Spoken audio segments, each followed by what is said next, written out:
Hey everyone, we're having a nice spring day. Oh, there's Maxwell. Hi Maxwell. A nice spring day in Fairbanks today, so I thought I would do my little intro clip outside. I have 4 new free motion foot uses for you today, and I think that they just keep getting more fun and interesting, so I hope you do too. And I hope that you're giving some of them a try.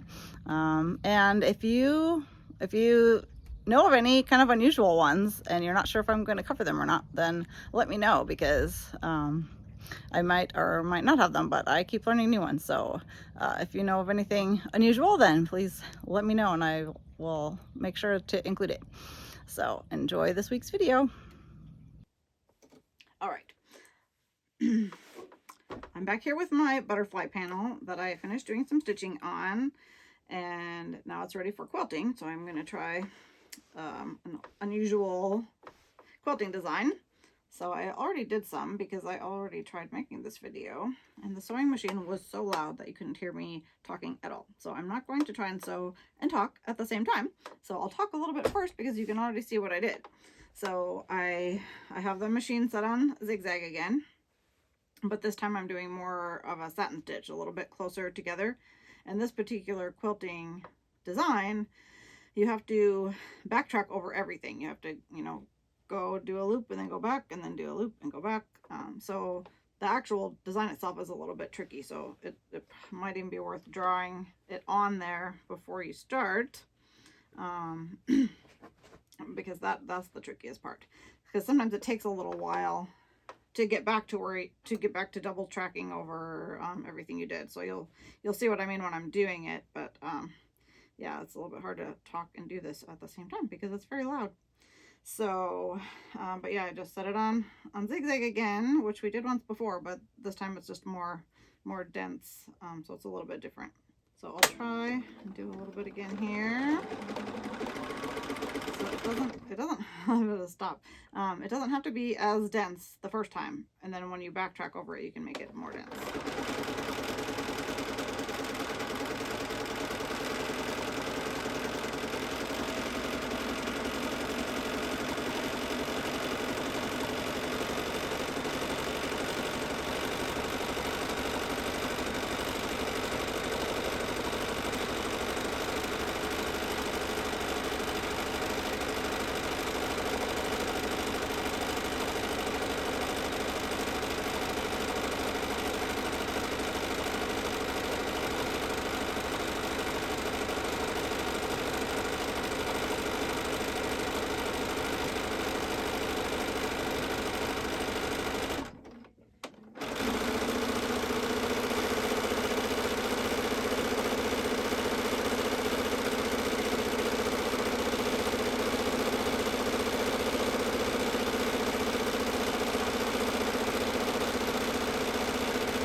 Almost back to where I started.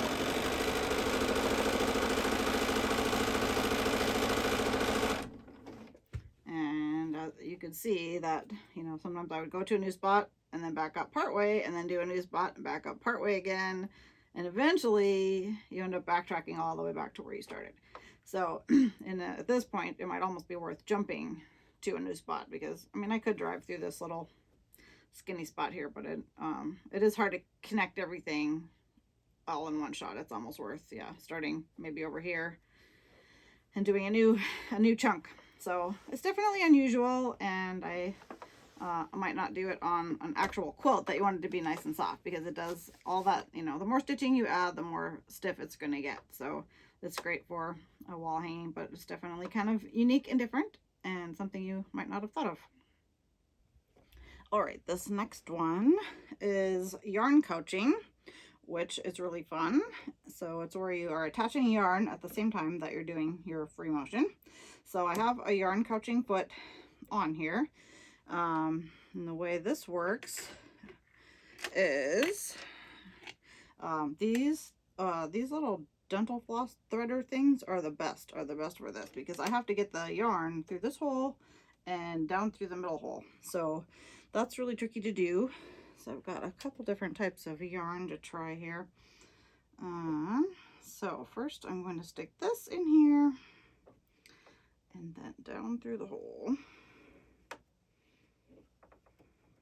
And now I'm going to stick my yarn in there, pull it through. This would probably actually be handy for if you're just using the closed, not that one. Well, where'd you go? Closed toe foot, because you're constantly having to stick your thread through that hole. It's pretty big, so it's not that bad, but this might still be a handy tool for that. All right, so once I've got it in there, it's pretty much the same as normal. You just want to go kind of slow, and you want to make sure that you've got some yarn kind of pulled up, you know, so it's not pulling on your spool of yarn. And just attaches the yarn as I'm sewing. So I'll just do a little like stippling. And you do want to go slow. If you go too fast, sometimes it misses the yarn, and it kind of depends which direction you're going also. If you're going towards the direction that the yarn is being fed in, then it's for sure going to grab it. Like right now I'm going away from it, so I really want to go slower. I can get ahead of the yarn and it won't catch it at all. So I'll show you another little trick for that.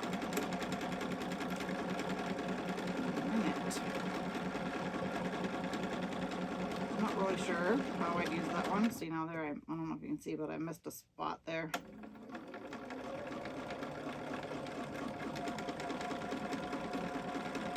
So if it was a long spot, you might want to go back and fix it. So, and I just broke my thread. Okay, fixed my thread. I think what I'm going to do is switch to a different foot. I actually just wanted to try this because I've seen couching feet that look more like this with a hole in the middle, and maybe that's actually what this one's for. I thought it was more for machine embroidery. I suppose I should look it up and, you know these things. Mostly I just try stuff. So this one definitely has a small hole, so I'm going to put the thread in here first. I could do them at the same time, but wowee, maybe I can't even get the thread in this big thing. There we go. All right, and let's try different yarn this time. It definitely makes a difference, you know, the thickness of the yarn. Okay, this yarn has no end. There we go.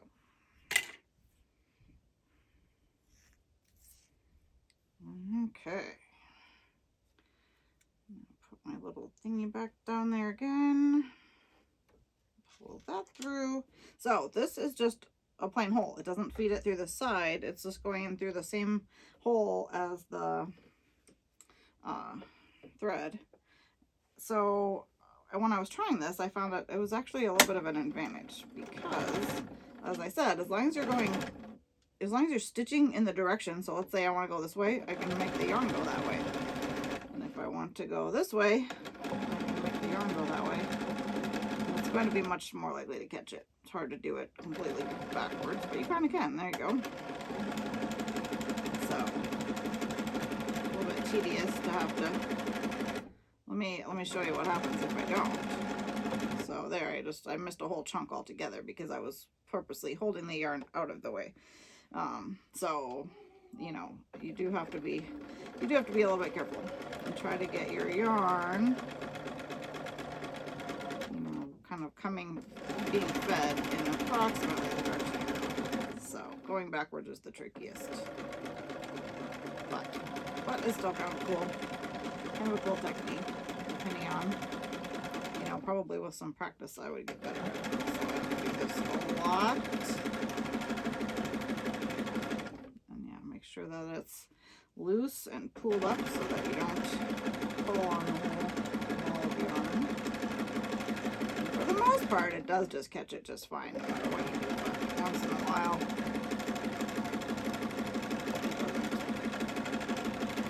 So, anyway, we're going to do in another, I just missed it again. In another segment, we're going to do another kind of fun thing with yarn coaching. But for now, I just wanted to show you the basic. You could do this just as quilting on a quilt, and it'll just add some texture and dimension and be kind of a fun thing. All right, that's it for this one. All right, I have already made this one actually, but I'm doing it again because I've been having some issues with the sound.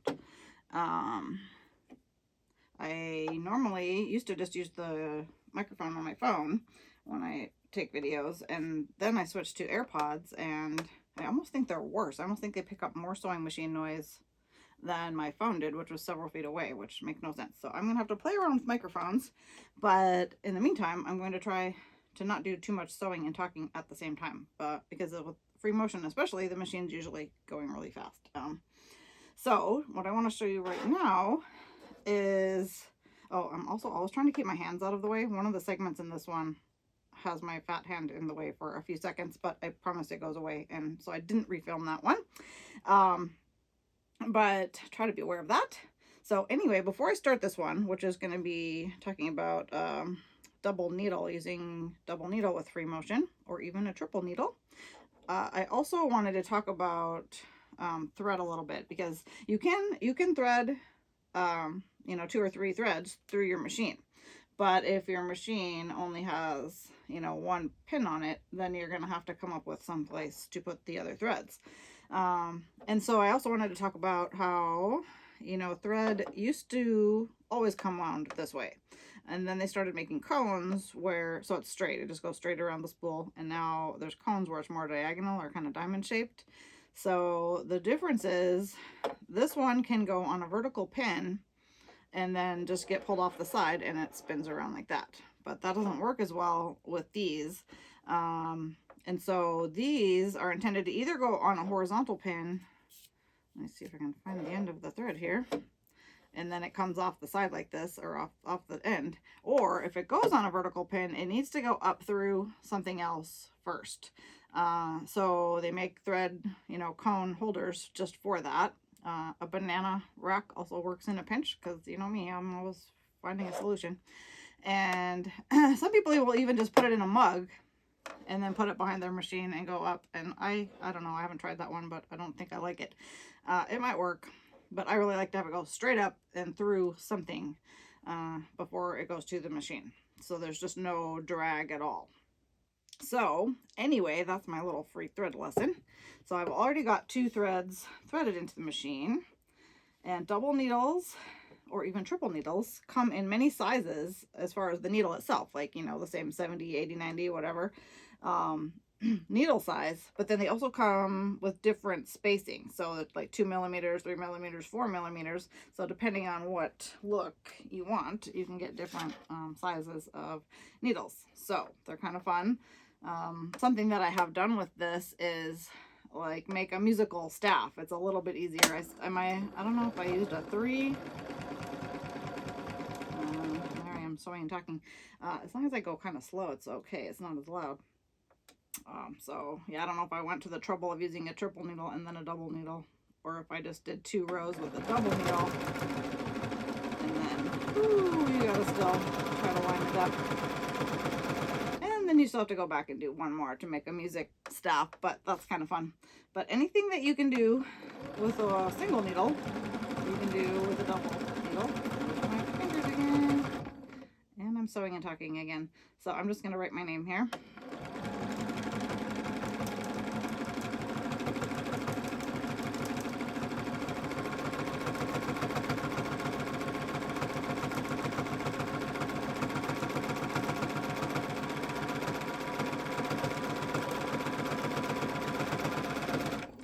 Needles are fairly large. I think they're size 90, which is overkill for the thread that I'm using.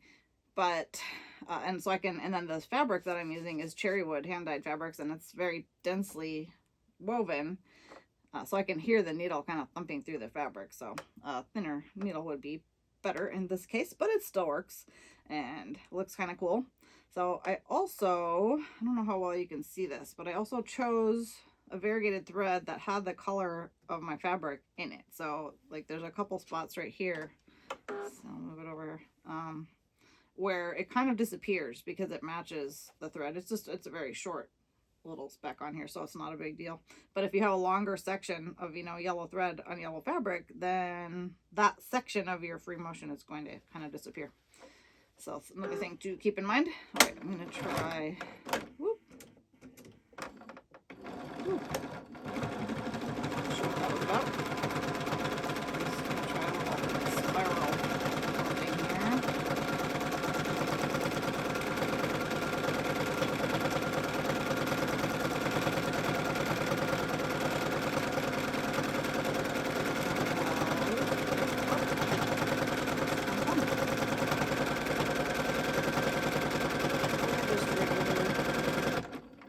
Again. So I did a little spiral, and now I'm going to try just a little bit of stippling.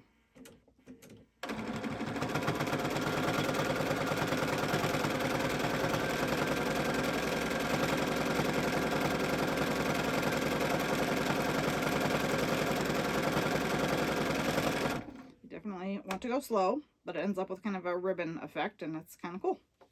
So boy, it's harder than it should be for me to not talk and sew at the same time. So I'll keep working on that. And here's just another fun free motion thing to try. All right, this next one involved quite a lot of prep work. And it's also something I've never tried. I've just seen it done, and it was absolutely amazing. And I wish I knew who to credit it to. So after you see what I'm doing, maybe someone will know.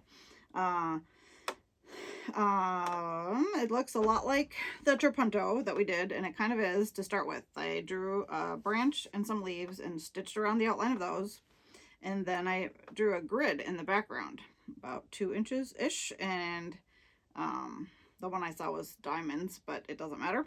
And then I stitched all of those lines, but I did not go over any of my leaves or branches. I jumped over all those spots. Then what I'm going to do is quilt each of these squares fairly heavily in a quilt pattern. So I picked the around the world pattern, except I'm not starting in the center because, that's how I do things. And so now I stitched 1 square already, because then I can do 4 while I'm on this video. And I'm going to change colors each time I do a round. So now I have to go, do these 4 around my starting square. And then I will just keep working my way out, and hopefully it will have a very cool effect. The one that I saw sure did. And I'm going to do a different quilting design, at least rotate them around a little bit. So I think I'm just going to do some micro stippling.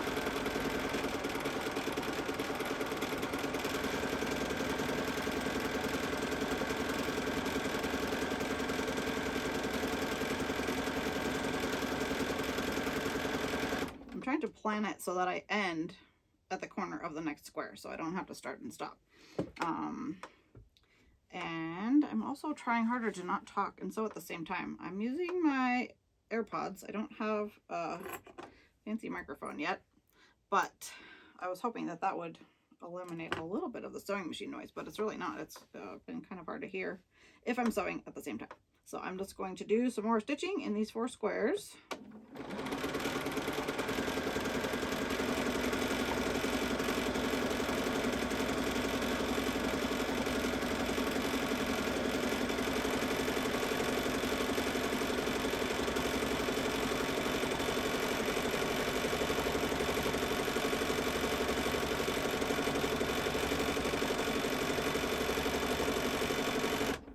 Tried to plan it so that I would end in the corner that I needed to be in.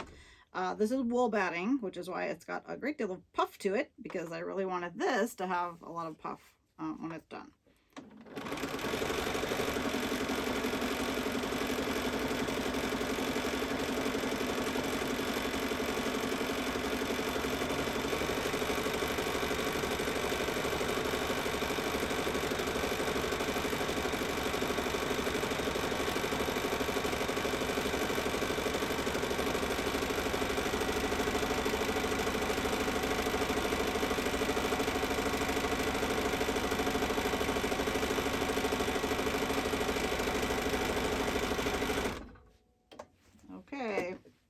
Already starting to look kind of cool. So I will do least a few more rounds, but off camera, so you don't have to just sit and watch me go. I think it's going to have a very cool effect. It's going to be a little bit of work, but that's okay. So I'm going to change the thread color and probably the quilting design, at least rotate through a few different ones to give it some variety. So let's see how this goes after I add some more.